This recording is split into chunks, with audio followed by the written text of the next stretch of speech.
ফের আবাস যোজনায় দুর্নীতির অভিযোগ। আবাস যোজনার ঘর পেলেন তৃণমূলের যুব নেতা। এমনকি গ্রামবাসীদের অভিযোগ, পঞ্চায়েত সমিতির সভাপতিকে 20,000 টাকা দিতে না পারলে লিস্ট থেকে নাম বাদ দেওয়া হচ্ছে। ঘটনাটি উত্তর চব্বিশ পরগনার জেলার হাসনাবাদের খোসালের মোড় এলাকার। গ্রামবাসীদের দাবি, এলাকার প্রচুর মানুষ আবাস যোজনার জন্য আবেদন করেছিল, কিন্তু তাদের মধ্যে বহু যোগ্য পরিবারের নাম লিস্টে আসেনি। অন্যদিকে একই এলাকার তৃণমূলের যুব সভাপতি আবু সায়েদ মোল্লার নাম ওই লিস্টে আসে এবং প্রথম কিস্তির টাকাও পায় তিনি। তাদের আরো দাবি, আবাস যোজনার লিস্টে নাম তোলার জন্য কাটমানি বাবদ মাথা পিছু 20,000 টাকা দাবি করেছিল পঞ্চায়েত সমিতির সভাপতি আমিরুল ইসলাম। যদিও এই বিষয়ে তৃণমূলের যুব নেতা আবু সায়েদ মোল্লা সম্পূর্ণ বিষয়টি অস্বীকার করেছেন। তিনি বলেন, 2018 সালে তিনি আবেদন করেছিলেন, কেবলমাত্র রাজনৈতিক উদ্দেশ্য চরিতার্থ করতেই তার নামে কুৎসা রটানো হচ্ছে বলে দাবি করেন তিনি। আমার তো যারা যারা টাকা দিয়েছে তাদের ঘর পেয়েছে। এখানে অন্তত হাতে গুনে 5 জনের ঘর পেয়েছে, দোতলা বাড়ি। কিন্তু আপনারা তো আমার অবস্থা দেখছেন, আমি খুব গরিব মানুষ, আমি ডাব গাছে উঠি, ডাব পেড়ি বিক্রি করি, কিন্তু আমার ঘরটা কেটে দিয়েছে। আমি এর উপর নেতৃত্বের কাছ থেকে সঠিক বিচার চাই।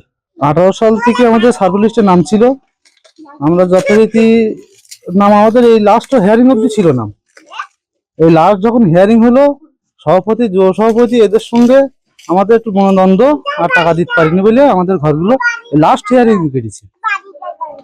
আমাদের এই বুটি 11 জনের মোট ঘর কেটেছে, সব এরকম অবস্থা। ঘর সভাপতি আমিরুল গাজী।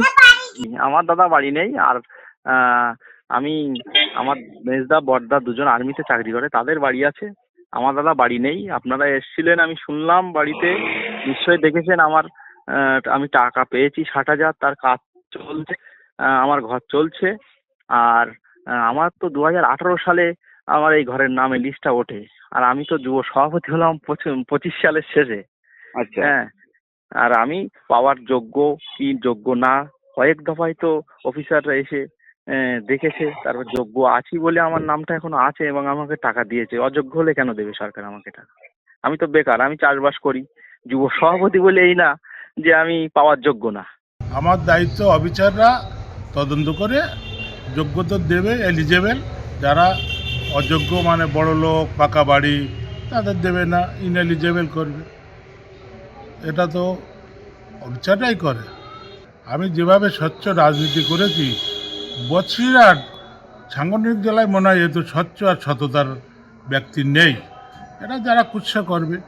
আর যে যুব সভাপতি আবু সাইদের নাম আসছে, আমাদের এই লিস্টটা বাংলার বাড়ি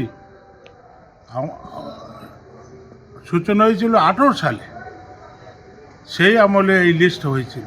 তারপর সুপার চেকিং করতে করতে ঝাড়াই বাছাই করে আধিকারিকরা যা করেছে এই পর্যন্ত